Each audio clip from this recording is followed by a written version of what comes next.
The live TV, सच सबसे आगे।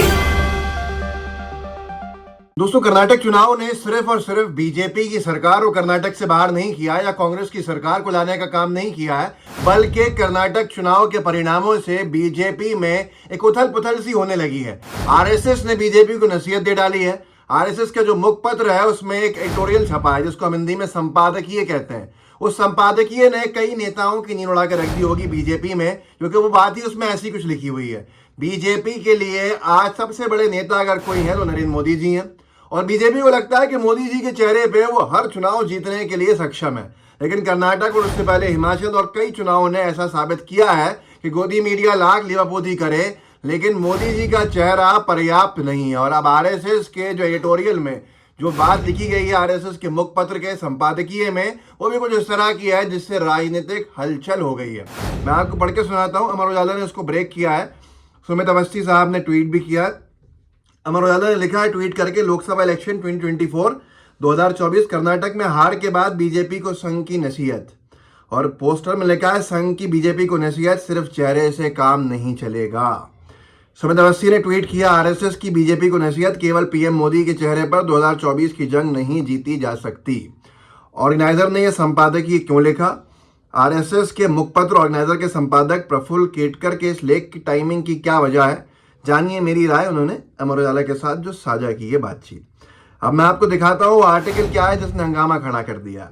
RSS के मुखपत्र ऑर्गेनाइजर, जो आरएसएस का मुखपत्र जब से आरएसएस है तब से है, उसमें जो संपादकीय लिखा गया है उसमें यह बात बहुत स्पष्ट कर दी गई है कि सिर्फ मोदी जी के चेहरे के दम पर आप चुनाव नहीं जीत सकते हैं।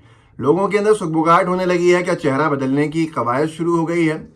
क्या चेहरा पर्याप्त नहीं बचा है मोदी जी का चुनाव जीतने के लिए? कर्नाटक चुनाव ने ये सारे की सारी बहस को एक नया रूप दे दिया है। ये ऑर्गेनाइजर है जो आपकी स्क्रीन के ऊपर है, और ऑर्गेनाइजर की ये विंडो के अंदर जो आर्टिकल है उसके ऊपर लिखा है, Karnataka results opportune time for introspection. इन्होंने आरएसएस की तरफ से नसीहत छापी है, बीजेपी के लिए लिखी है। और संपादक जी ने आरएसएस के मुखपत्र के ये साफ लिखा है, जो मैंने आपको रेड बॉक्स में मार्क करके दिखा दिया है इसमें, without strong leadership and effective delivery at the regional level, prime minister Modi's charisma and Hindutva as an ideological glue would not be sufficient.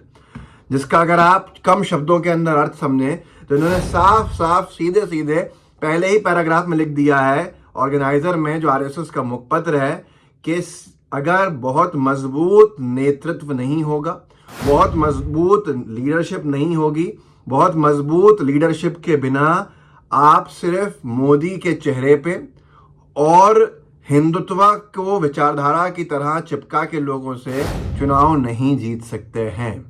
ये बहुत बड़ी चीज है जो अपने आप के अंदर कही गई है।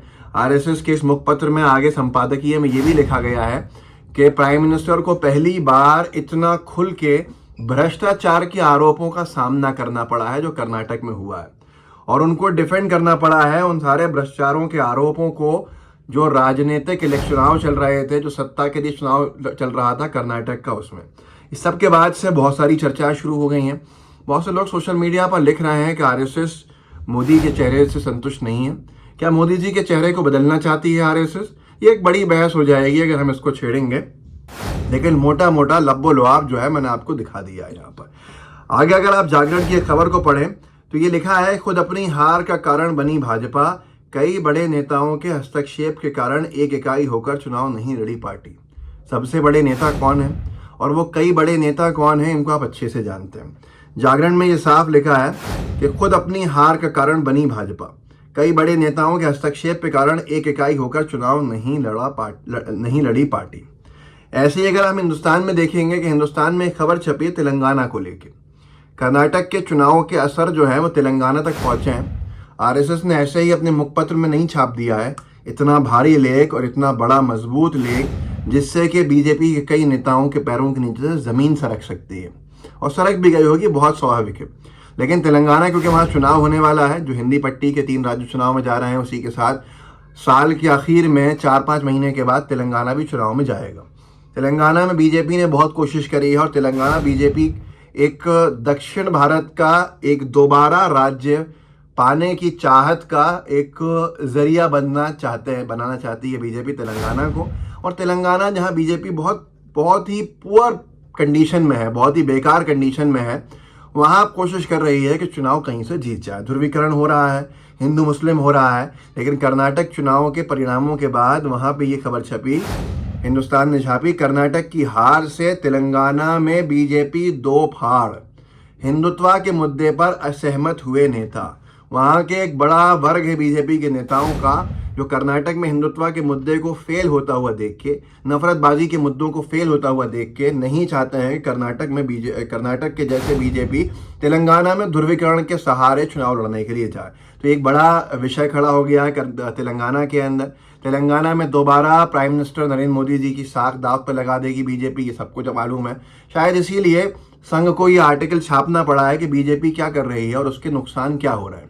बीजेपी अगर सिर्फ मोदी जी के चेहरे पर निर्भर हो जाएगी और हिंदुत्व पर निर्भर हो जाएगी तो आरएसएस के संपादकीय में, आरएसएस के मुखपत्र के ऑर्गेनाइजर के संपादकीय में साफ लिख दिया है संपादक जी ने कि सिर्फ उस बुनियाद पर चुनाव जीतना बहुत मुश्किल है, असंभव है। इसके बिना आपको बहुत कुछ करना पड़ेगा चुनाव जीतने के लिए। वो सारी चीजें आ गई हैं। अमर उजाला ने लिखा, कर्नाटका रिजल्ट्स, कर्नाटक हार से बौखलाई भाजपा, पार्टी ने मांगा सभी सांसदों का रिपोर्ट कार्ड। आप देखिए कर्नाटक की हार ने कितना बीजेपी को विचलित कर दिया है। आरएसएस का डंडा जो भी हुआ है इस लेख के माध्यम से, अप्रत्यक्ष तौर की मतलब इनडायरेक्टली, उससे भी बीजेपी के नेता कितने विचलित हैं कि उन्होंने सांसदों का रिपोर्ट कार्ड ही मांग डाला है। 9 साल के बाद सांसदों का रिपोर्ट कार्ड मांग लेना आखिर क्या बताता है, क्या दर्शाता है, इसका अंदाजा आप लगा सकते हैं। आरएसएस और बीजेपी में कितनी बन रही है ये आपके ऊपर छोड़ रहा हूं मैं, ये आप जाने, क्योंकि बीबीसी ने भी, अंतर्राष्ट्रीय अखबार बीबीसी ने लिखा है, कर्नाटक में बीजेपी की हार से प्रधानमंत्री नरेंद्र मोदी को कितना नुकसान। आगे लिखा है बीबीसी ने, कर्नाटक में कांग्रेस की जीत के बाद यह बहस फिर से शुरू हो गई है कि क्या अगले साल होने वाले आम चुनाव में नरेंद्र मोदी की राह मुश्किल हो गई है, क्या मोदी की लोकप्रियता कम हो रही है, क्या कांग्रेस अब बीजेपी को हराने में सक्षम हो गई है। बहुत बड़ी बहस छिड़ चुकी है और उस बहस को अब हवा देने का काम उस आरएसएस के मुखपत्र के संपादकीय ने किया है, जिसमें साफ लिख दिया है उन्होंने कि आज आपको आत्मचिंतन करना चाहिए, आत्ममंथन करना चाहिए। और उस लेख में ये स्पष्ट लिखा हुआ है कि सिर्फ हिंदुत्व और मोदी के चेहरे के दम पर अगर चुनाव लड़ने जा रहे हो तो चुनाव जीतना आसान काम नहीं है। इस वीडियो को आगे बढ़ाइएगा, लोगों को जागरूक कीजिएगा। व्हाट्सएप ग्रुप्स होंगे आपके पास, उसमें आप भेज सकते हो। गोदी मीडिया इस पर चर्चा करने का दम नहीं रखता है। मेन स्ट्रीम मीडिया कहाँ तक दिखाएगा ये मुझे नहीं मालूम है, लेकिन आप सोशल मीडिया पर शेयर कर सकते हैं। शेयर कीजिएगा, लाइव टीवी को सब्सक्राइब भी कीजिएगा, बेल आइकन भी दबाइएगा। जय हिंद, जय भारत। द लाइव टीवी, सच सबसे आगे।